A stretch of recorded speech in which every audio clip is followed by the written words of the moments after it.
Labadiena, sveiki, tai noriu pristatyti pirmąją mūsų šiandienos pašnekovę, interjero dizainerį, interjero gurų Diana Berletė. Labadiena, labai smagu visus matyti čia susirinkusius. Man kaip interjero dizaineriai labai yra svarbu ieškoti sprendimų, kurie atitiktų mano klientų lūkesčius. Lūkesčius, vizijas, tai vienai to padaryti būtų labai sunku, todėl visada ieškom partnerių. Mūsų partneriai, dizainerių partneriai dažniausiai yra baldų gamintojai, santechnikos pardavėjai, interjero dizaino detalių salonai ir panašiai. Būtent šiandien noriu labai pasidžiaugti ir su pasididžiavimu pristatyti interjero dizaino saloną Elite Home. Jau eilę metų dirbame su šita kompanija ir galiu pasakyti, jog jie visada atspindi stiliaus ir tą praktiškumo santykį, kuris gali būti pritaikytas labai plačiai auditorijai klientų, bet visų svarbiausia tai turbūt yra jų santykis su klientu, kas yra man kaip interjero dizaineriui labai svarbu. Nes be visų kokybių pats svarbiausias dalykas gyvenime turbūt sutiktumėt, jog yra pasitikėjimas, ar ne? Pasitikėjimas ir saugumas. Vienareikšmiškai, tai galų gale ir interjero dizaineris yra tas žmogus, kuriuom reikia pasitikėti, reikia tikėti jo įžvalgomis, jo patirtim, nes kitu atveju, kam jis tada reikalingas yra, ar ne? Labai geras pastebėjimas, kad reikia tikėti ir kai ateina klientai, kurie tavim pasitikė ir tu toliau juos palydi šitoj kelioniai ir vedi pas savo partnerius ir tuo pačiu tada aš labai tikiuosi iš savo partnerių labai kokybiško santykio su tuo klientu, kurį aš atvedžiau, nes jis manim pasitikėjo.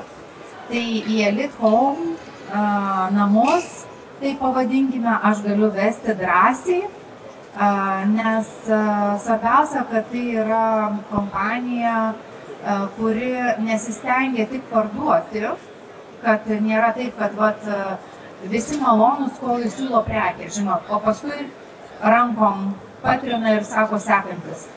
Tai tas Elite Home interjero salono klientų palydėjimas, būtent kuriant savo namus, ar ne, nebūtinai namus, tai gali būti grožio salonas, tai gali būti medicinos įstaiga, kas ten bebūvė.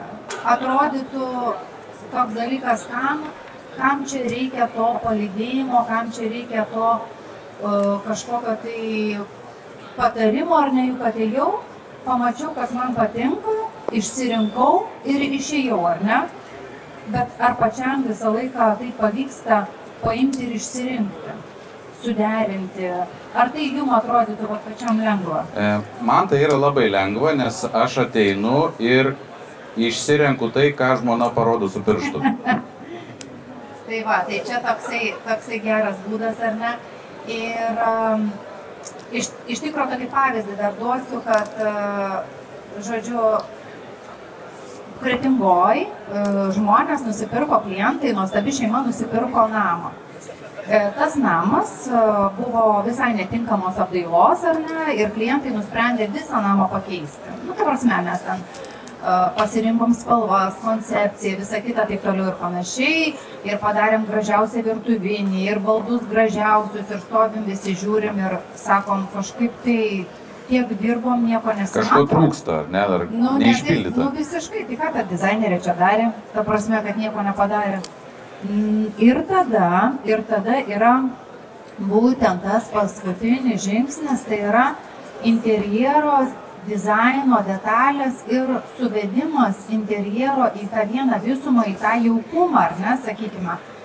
Ir mano klientai sako, nu tai gerai, sako, pasakykit man čia tą kompaniją, kur nuvažiuoti, sako, mes patys nuvažiuosim, pasižiūrėsim, ar ten yra iš vis, ką mes norėtumėm surasti. Aha, o aš gal tik tais, mes jau 5 minučių kalbam apie Elite Home, bet ką galima rasti tame salone? Tai dabar tuoj pat papasakosiu. būtent duodama šitą pavyzdį ir pasakysiu. Atvažiavo klientai, reikėjo daug ko. Reikėjo pristatomų staliukų, reikėjo vazų, reikėjo foteliukų, reikėjo augalų, žodžiu, tiesiog galybės dalykų, knygų laikiklių, dekoracijos elementų, ar ne, kurie užpildytų namus. Ir kas atsitiko, kadangi jie pradžiui nenorėjo pagalbos, jie atvažiavo, pasivaikščiojo, apsižiūrėjo, skambina man, sako, nieko neradom. Tada aš nuvažiavau, susirinkau, kadangi jau ten buvau pagyvenusi nemažai laiko, turiu galvoj, kurdama tą interjerą, prisikroviau mašiną iki stogo, tikrai tą žodžio prasme, staliukai, foteliukai, kaip ir minėjau, dekoro elementai, dirbtinės gėlės, kurių neina atskirti nuo tikrų. Ten tokia galybė viso ko, kad iš tikrųjų daug nežodžiaujant, aš labai siūlyčiau atvažiuoti į Elite Home tiesiog interjero saloną ir patiems įsitikinti. Ir žodžiu, kas atsitiko, aš nuvažiavau ir sukomponavau visą tai taip, kaip aš mačiau, jog dėrės. Ir ką aš jums galiu pasakyti, kad neleido išvežti nei vieno daikto, nei vienos gėlytės ir prašė viską palikti. Kai pradžioje sakė, nieko nerandam, nieko nematom, ar ne? Tai kitas iki, koks yra labai didelis privalumas Elite Home, kad kitas iki žmonės neturi interjero dizainerio, ar ne, o kitas iki net nenori jo turėti. Tai būtent Elite Home teikia tokią paslaugą, kad kviečia specialistus, jų darbuotojus, pasinaudoti paslaugą ir padėti sukurti, padekoruoti tas erdves. Tai vat, kadangi jau pradėjom kalbėti šiek tiek apie tą sukūrimą erdvių, tai gal galėtumėt ir papasakot šiek tiek plačiau, ko tikėtis, vis tiek dirbat interjere, projektuojat, numatot spalvų derinius, formas, visą kitą. Kokios tos tendencijos? Taip, tendencijos kiekvienais metais yra kintančios, tačiau tam tikri sprendimai vis tiek išlieka ilgesniam laikui. Tai, sakykime, šiai dienai vis dėlto labai populiarus yra minimalizmas, bet tas minimalizmas dabar yra daug jaukesnis, šiltesnis, renkamasi yra natūralios medžiagos, todėl kad, tarkim, balandžio mėnesį vykusioje tarptautinėje Milanėje salone vienoje didžiausių interjero dizaino parodų labai buvo akcentuojamas tvarumas. Tai visos ekologiškos medžiagos ir visos natūralios medžiagos, akmuo, medis, tekstilė, linas, viskas, kas yra natūralu, kuo mažiau plasmasas, kuo mažiau sintetinių medžiagų, tai nėra taip pasakyta, kad jų nenaudoti, tačiau jau labai stilingas ir madingas nebus, jei daugiau reikėtų vadovautis būtent tais natūralesniais. Ir spalvinė gama yra labai tokia švelni, tai yra šviesiai pilka, smėlio, balta spalva derinama su tamsiai juoda, tamsiai žalia spalva kartu. O Milano parodoje labai stipriai išskyrė šiais metais nuo persiko iki terakotos, kiti sakė lašišos spalva, žodžiu. Tai labai toks akcentas, kaip vienais metais būna labai stipriai žalia išreikšta, kitais metais tamsiai mėlyna, kitais metais dar kažkokia. Tai šiais metais tokia populiariai tariant lašišos spalva, ar ne? Tai o tarkim, vis tiek spalva kartais eina, ar ne, ir su tekstūra, faktūra, medžiagų, jinai kažkaip čia... Taip, tai vis dėlto šiais metais siūlyčiau rinktis minkštesnius audinius, tai yra pliušas, veliūras, aksomas, tie, kurie suteikia daugiau, žodžiu, minkštumo ir mielumo ir jaukumo namam. Ir, žinoma, pinimai, linas, visos natūralios medžiagos, vis apie ką bekalbėtumėm, spalvas, medžiagas, faktūrą, visur sutiksime žodžius natūraliau, švelniau, šilčiau ir jaukiau. O šiaip man asmeniškai toks įdomus klausimas. O kiek galioja tas interjero toks mados standartas? Kokį laiką turi savo? Aš sakyčiau, kad mano patarimas, tarkim, būtų žmonėm, klientam toksai, kad vis dėlto sienas ir baldus rinktis neutralesnės spalvos, o dekoro elementus, tarkim, minkšti baldai, pagalvėlės, paveikslai, vazos, tai, ką galėtumėm po kelių metų pakeisti, rinktis galbūt tų spalvų, kurios galėtų paryškinti interjerą, ar ne? Tada yra labai lengva pakeisti savo namų interjerą, labai lengva yra jį pagyvinti, atnaujinti, ar ne, kuomet mes žaidžiame su detalėmis.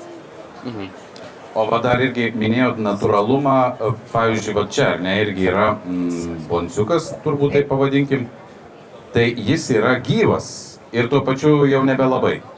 Taip, čia yra augalai, kurių taip pat Elite Home labai gausiai turi savo salonuose.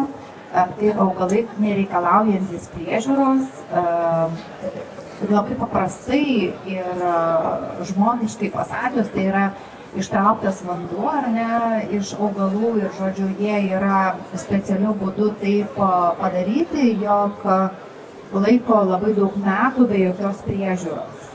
Tai, žodžiu, vietoj tų anksčiau buvusių, ar ne, kas tingi laistyti gėlės, tai nusipirkdavo plastikinės, o kadangi tas tvarumas grįžta, tiksliau negrįžta, ateina į madą, tai turbūt čia irgi vienas iš būdų papuošti interjerą. Tai yra vienas iš nuostabiausių būdų papuošti interjerą, nes vis dėlto, kaip ir minėjau, plastikas, tai stengtis kuo mažiau jo naudoti ir tų dirbtinių elementų, o šiaip nepasakius, turbūt mes niekas ir nesuprastumėm, kad čia yra, na, negali sakyti tikras augalas, tačiau užmigdytas galbūt ar ne augalas, taip. Galbūt mums dar kažką reikėtų žinoti apie interjerą arba...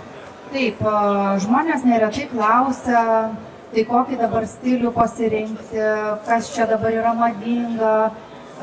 Ir stilių ir epochų derinimas, stilių ir epochų derinimas šiai dienai yra labai populiarus, tačiau mes interjero dizaineriai esame tam, kad padėtumėm gražiai suvesti viską į vieną visumą ir tuos kontrastus suderinti tarpusavį.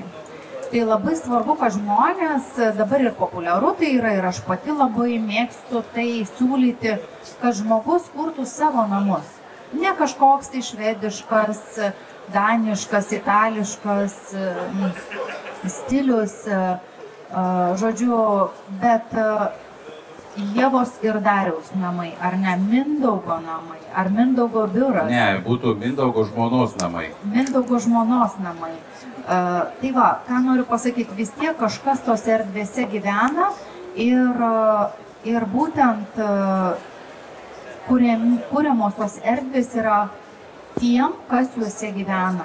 Ir patarčiau labai stengti save išreikšti ir praktiškumo, ir stilistikos atžvilgių, jeigu jums labai patinka, na, jūs norite turėti kokį seną stalą, klasikinį, tarkim, kokį gal netgi tokį neapdorotą, savo gana moderniame dizaine, tai jūs prašom jį ir turėkite, nes tikrai jis atrodys ir pagyvins jūsų interjerą ir labai išreikš jūs kaip asmenybę.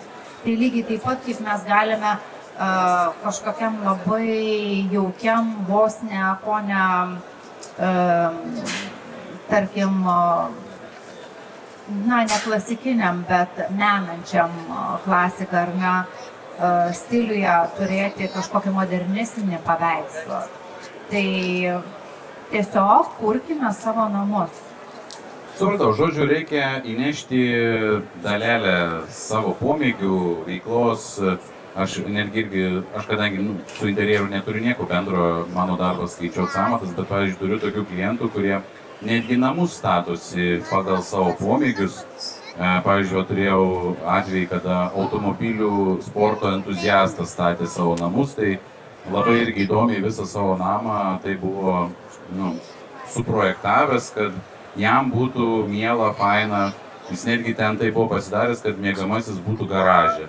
Tai, jam taip faina, ką aš galiu padaryti. Taip, ir čia labai yra svarbus šitas momentas, kad, ką jūs kalbate, kad būtent atspindėti save ir nebijoti to padaryti.